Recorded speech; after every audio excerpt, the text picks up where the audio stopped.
Think you know the Vikings, the horned-helmeted warriors who sailed the seas, raided monasteries, and drank mead from the skulls of their enemies. Well, buckle up, because the real Vikings were so much more and so much stranger than any history book or Hollywood blockbuster has ever dared to show you. Forget what you think you know about Norse honor, brotherhood, and battle. The truth is, the sexual practices of Viking raiders were so bizarre, so shocking, and so utterly unhinged that they make modern scandals look like playground gossip. You're about to discover the side of Viking life that museums and textbooks conveniently leave out: the rituals, the taboos, the fetishes, and the acts, so outrageous that even their enemies were left speechless. From ritualized group sex to magical semen, from gender-bending warriors to the most humiliating punishments imaginable. These are the facts that will make you question everything you thought you knew about the Norsemen. If you thought the Vikings were just about axes and longships, get ready to have your mind blown. Let's start with the most jaw-dropping truth. For the Vikings, sex wasn't just a private act, it was a weapon, a ritual, and sometimes, a public spectacle. In a world where power was everything, sexual dominance was just another way to prove you were on top, literally and figuratively. And Viking sagas are filled with stories of warriors who used sex to humiliate their enemies, assert their own masculinity, and even cast magical spells. Forget about polite courtship or romantic love. For the Norse, sex was raw, brutal, and often deeply symbolic. But before we dive into the most shocking practices, let's set the stage. The Vikings lived in a world where the line between the sacred and the profane was razor-thin. Their gods were just as lustful, vengeful, and unpredictable as the mortals who worshipped them. Odin, the Allfather, was notorious for seducing women in disguise. Loki, the trickster, could change gender at will and once gave birth to a horse. Freya, the goddess of love, was said to have slept with dwarves in exchange for magical jewelry. In other words, the Norse pantheon was a soap opera of sex, power, and betrayal, and their followers took these stories as both inspiration and justification. So, what did this mean for everyday Viking life? For starters, it meant that sexual boundaries were a lot more flexible and a lot more dangerous than you might expect. Take the infamous practice of dollar-knee in Viking society. The worst insult you could throw at a man wasn't that he was weak or cowardly, it was that he was sexually passive. To be called an dollar unmanly was to be accused of taking the female role in sex. Especially with another man, this wasn't just playground name. It was a legal matter. If someone called you dollar in public, you could challenge them to a duel to defend your honor. Lose, and you were branded for life as a sexual outcast. Win, and your accuser might end up dead their way. The stakes were as high as they get. But the Vikings didn't just use words as weapons, they used sex itself. One of the most humiliating punishments in Norse culture was the dollar-knee stang, a carved pole, often topped with a horse's head, erected outside someone's home as a curse. To message: you've been symbolically penetrated and shamed before the whole community. In some cases, enemies were literally raped as an act of war, not for pleasure, but to destroy their reputation and social standing. For the Vikings, sexual humiliation was the ultimate form of psychological warfare. And it wasn't just men who were caught up in these power games. Viking women, too, played a complex and sometimes shocking role in Norse sexuality. While modern stereotypes paint Viking women as either shield maidens or housewives, the reality was far more complicated. Norse women could own property, divorce their husbands, and even demand satisfaction in bed. Some sagas tell of women who seduced their way to power, or who used sex as a bargaining chip in political negotiations. But there was a dark side, too. Women accused of adultery could be punished with public shaming, mutilation, or even death. The double standard was alive and well, even in the land of the Valkyries. But perhaps the most bizarre aspect of Viking sexuality was their obsession with magical semen. Yes, you read that right. In Norse mythology and folk belief, semen wasn't just a bodily fluid, it was a source of power, luck, and even prophecy. Some spells required the use of semen as an ingredient, believed to bind lovers together or grant supernatural strength. There are stories of warriors who smeared their weapons with semen before battle, hoping to channel the life force of their ancestors. In some cases, women would collect the semen of powerful men to use in fertility rituals, believing it would ensure strong, healthy children. Forget about love potions. This was Norse science at its weirdest. And if you think that's strange, wait until you hear about the Viking approach to group sex. While the image of the wild, drunken orgy is often exaggerated, there's no denying that communal sex played a role in certain Norse rituals. Some feasts and religious ceremonies included ritualized sex acts, sometimes as a way to honor the gods, sometimes as a way to seal alliances between families or clans. In a world where survival depended on loyalty and cooperation, sharing partners was seen as a way to strengthen bonds and, occasionally, to settle old grudges. There are even accounts of Viking chieftains who demanded the right to sleep with the brides of their followers on their wedding night. a practice known as downright, dollar do, dollar seigneur, dollar weather. This was a widespread custom or just a particularly nasty rumor. It speaks volumes about the power dynamics at play. But the Vikings didn't just push the boundaries of sex, they obliterated them. Take the case of the legendary warriors who fought in a trans-like fury. Some scholars believed that berserkers engaged in ritualized sex before battle, either with each other or with priestesses, as a way to channel the power of the gods. Others suggest that sexual abstinence was enforced before raids, with the promise of wild celebration afterward. Either way, sex and violence were inextricably linked in the Viking myth, fact that terrified their enemies and fascinated later generations. And then there's the question of gender. In a society obsessed with masculinity, you might expect strict rules about who could do what in bed, but the reality was far more fluid. Norse mythology is full of shapeshifters and gender-bending heroes. Some Viking men wore women's clothing as part of religious rituals, or to mock their enemies. Others were accused of practicing dollar, a form of magic associated with women and considered deeply taboo for men to be a male practitioner of reals was to risk being labeled dollar, but it also meant wielding incredible power. Odin himself was said to practice dollar, blurring the lines between male and female, sacred and profane. If all this sounds confusing, that's because it was. The Vikings lived in a world where sex was both a source of shame and a path to glory, a private act and a public spectacle, a tool for domination and a gateway to the divine. Their sexual practices were as wild and unpredictable as the seas they sailed, and just as dangerous. But we're only getting started. The next part will take you even deeper into the most shocking, taboo, and downright unbelievable sexual customs of the Viking raiders, from magical underwear to the dark side of Viking weddings. You won't believe what comes next if you thought Viking sexuality was already off the charts. Just wait until you hear about their wedding night rituals and the strange, sometimes terrifying customs that surrounded marriage in the Norse world. Forget about white dresses and romantic vows. Viking weddings were a chaotic blend of superstition, spectacle, and, yes, shocking sexual practices that would make even the most adventurous modern couples blush. Let's start with the wedding night itself. In Viking society, marriage wasn't just a personal affair, it was a public contract, a political alliance, and, most importantly, a community event. The consummation of the marriage had to be witnessed, or at least confirmed, by family members or trusted friends. In some cases, the newlyweds were escorted to their bed by a crowd of relatives who would wait outside the door, listening for evidence that the union had been properly sealed. If the bride was a virgin, the bloodstained sheets were displayed the next morning as proof of her purity, a practice that, while not unique to the Vikings, took on a particularly theatrical quality in their hands. But the pressure didn't end there. In some regions, it was customary for the groom's friends to test the bride's willingness by making lewd jokes, singing bawdy songs, or even attempting to barge into the bridal chamber. The line between celebration and humiliation was razor, and the bride's reputation could be made or destroyed in a single night. For Viking women, the wedding was both a rite of passage and a public trial, a test of endurance as much as of love. And then there were the fertility rituals. The Vikings were obsessed with ensuring the continuation of their bloodlines, and they believed that sex, especially on the wedding night, was a magical act that could influence fate itself. Some couples would place fertility symbols, such as carved wooden phalluses or amulets, under their pillows or around the bed. Others would drink special potions made from herbs, animal parts, or even semen, believing these concoctions would guarantee a healthy, fruitful union. In some cases, the entire community would participate in fertility dances or feasts, turning the wedding into a days-long orgy of food, drink, and sexual innuendo. But not all Viking marriages were about love or even mutual attraction. Arranged marriages were the norm, and women, especially those from powerful families, were often used as pawns in political games. Some sagas tell of brides who were kidnapped, traded, or even won in battle. The concept of consent was, at best, negotiable. Yet paradoxically, Norse law gave women more rights than in many other medieval societies. A woman could divorce her husband for impotence, abuse, or neglect, and she could reclaim her dowry if the marriage ended. But woe to the woman accused of adultery. Punishments ranged from public shaming to mutilation or death, often carried out in front of the entire village. The double standard was glaring. Viking men were expected to be sexually adventurous, even promiscuous, while women were held to impossible standards of chastity and loyalty. Yet, as with so much in Norse culture, the reality was more complicated. Some women wielded their sexuality as a weapon, seducing rivals or manipulating powerful men to achieve their own ends. The sagas are full of cunning, sexually liberated women who defied the rules and sometimes paid the ultimate price. But perhaps the most bizarre aspect of Viking sexuality was their belief in magical underwear.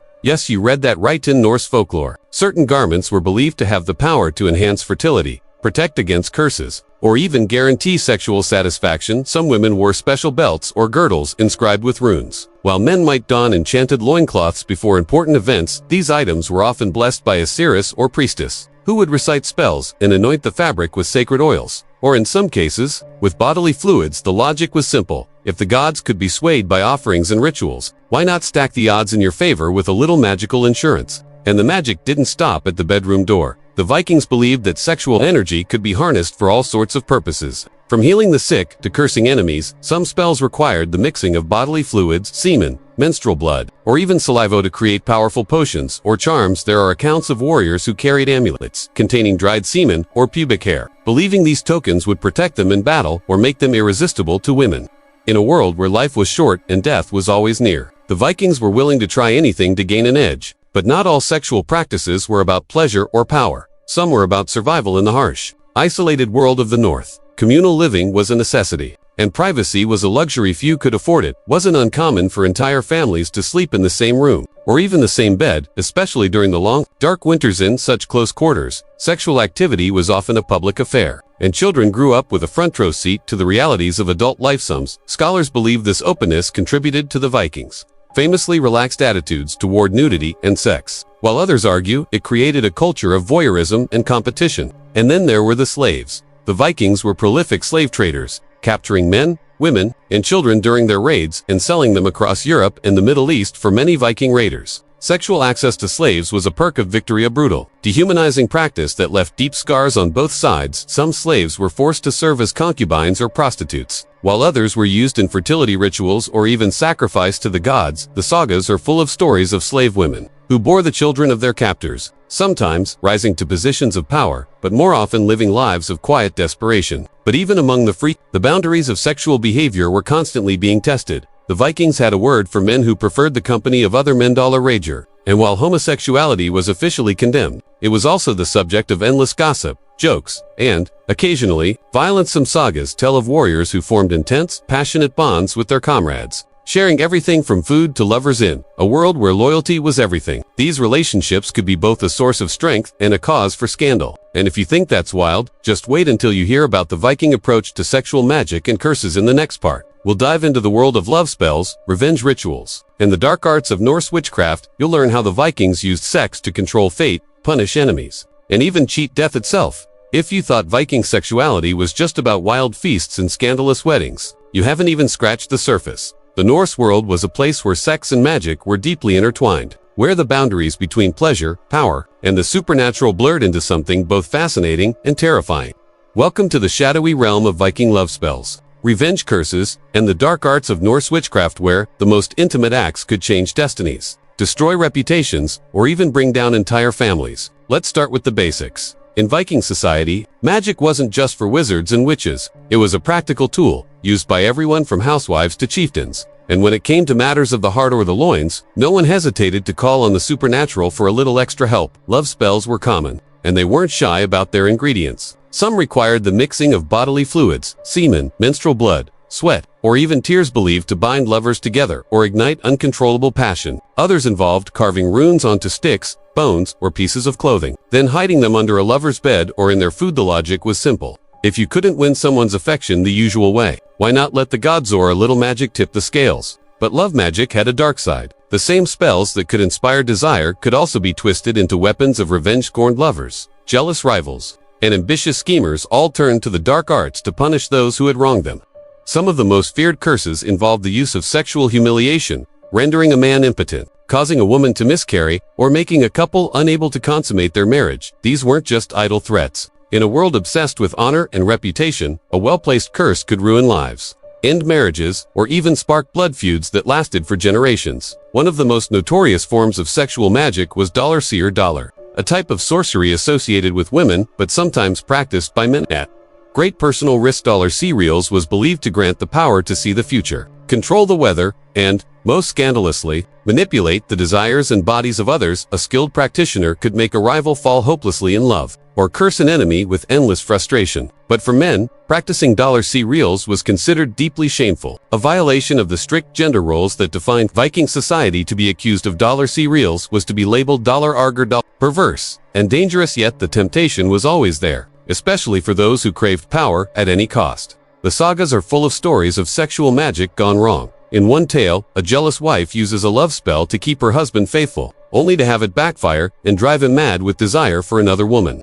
In another, a spurned lover curses her ex with impotence, leading to public humiliation and a violent feud between families. These stories weren't just entertainment, they were cautionary tales, warnings about the dangers of meddling with forces beyond human control. But not all Viking sexual magic was about manipulation or revenge. Some rituals were designed to ensure fertility, protect children, or bless a new marriage. Couples hoping for a child might visit a seeress, who would perform a ceremony involving sacred herbs, animal sacrifices, and, sometimes, ritual sex. The belief was that by channeling the creative power of the gods, the couple could increase their chances of conceiving a healthy, strong child. In some cases, the entire community would participate, offering prayers, gifts, or even joining in fertility dances that blurred the line between celebration and orgy. And then there were the taboos, the lines that even the Vikings hesitated to cross. Incest was officially forbidden, but the definition of family was often flexible, especially among the elite. Some chieftains married their cousins or even half-siblings to keep power within the clan. Adultery was a serious crime, but the punishment depended on who was involved and who had the most influence. For women, the consequences could be brutal: public shaming, mutilation, or death.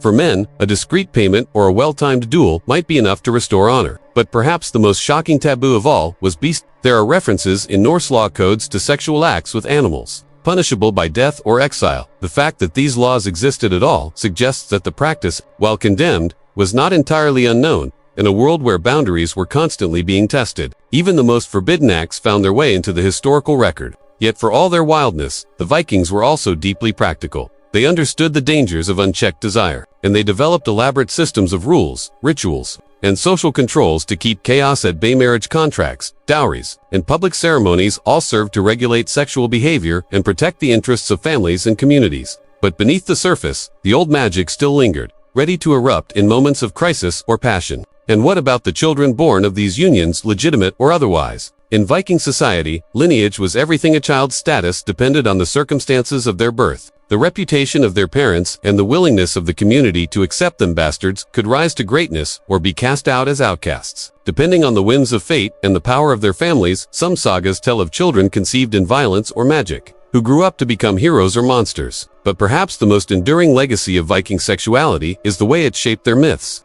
their laws, and their very sense of identity. For the Norse, sex was never just about pleasure. It was about power, fate, and the struggle to survive in a world that was as beautiful as it was brutal. Their stories remind us that the line between the sacred and the profane is always shifting, and that the most shocking truths are often the ones we're most eager to forget. But we're not done yet. In the final part, we'll explore the aftershocks of Viking sexual practices, their impact on later cultures, the myths that still haunt us today, and the lessons we can learn from a people who dared to live and live on their own terms. What happened when the Viking Age ended and the world moved on? Did these shocking sexual practices vanish with the longships, or did they leave a mark that still lingers in our culture, our language, and even our deepest fears? The truth is, the legacy of Viking sexuality is everywhere, hidden in plain sight, woven into the stories we tell, the laws we follow, and the taboos we still struggle to break. Let's start with the myths. The Norse sagas, written down centuries after the Viking Age, are filled with echoes of the old ways, tales of gods and mortals whose desires shaped the fate of worlds. Odin's endless quest for knowledge, often through seduction and disguise. Freya's unapologetic sexuality,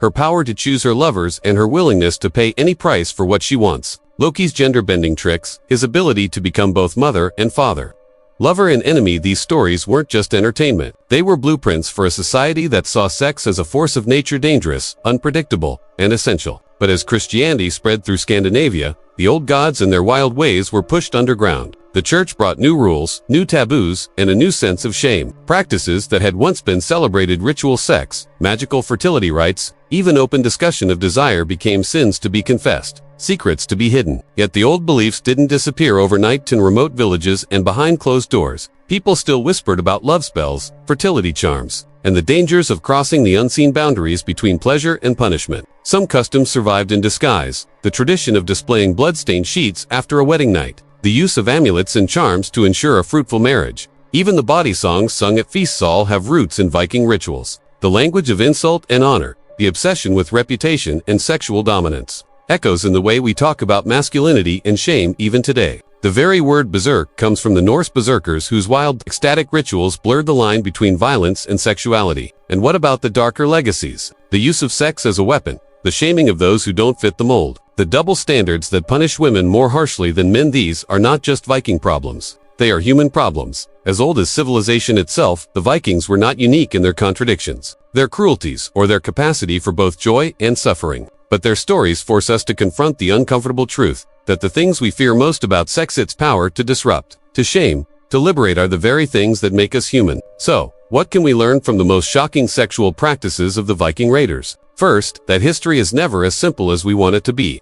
The Vikings were not just bloodthirsty warriors or noble explorers. They were people, complicated, passionate, and endlessly inventive in their pursuit of pleasure, power, and meaning. Their sexual customs were shaped by their environment, their beliefs, and their constant struggle to survive in a world that offered no guarantees. Second, that the boundaries of acceptable behavior are always shifting. What was shocking or taboo in one era may be celebrated in another. The Vikings remind us that the line between the sacred and the profane, the normal and the forbidden, is drawn by people, not by fate or the gods, and that line can move, sometimes in ways that surprise us. Finally, that the stories we tell about sex, whether in sagas, laws, or whispered rumors, matter. They shape our identities, our relationships, and our sense of what is possible. The Vikings used sex to build alliances, to curse enemies, to honor the gods, and to challenge the limits of their own society. In doing so, they left behind a legacy that is both inspiring and cautionary, a reminder that the most powerful forces in our lives are often the ones we understand least. So the next time you hear about the Vikings, don't just think of axes and longships. Remember the hidden world beneath the surface, the rituals, the scandals, the secrets that shaped a people and still echo in our own time. The most shocking sexual practices of the Viking raiders are not just relics of a distant past. They are a mirror, reflecting our own hopes, fears, and desires. If these stories made you question everything you thought you knew about history, you're not alone. The truth is always stranger, wilder, and more complicated than the legends. And as long as we keep asking questions, digging deeper, and daring to look beyond the surface, we'll keep discovering the hidden truths that make us who we are. So, if you want more untold stories, more forbidden history, and more jaw-dropping facts that textbooks leave out, you know what to do. Because the past isn't dead, it's just waiting for someone brave enough to uncover it.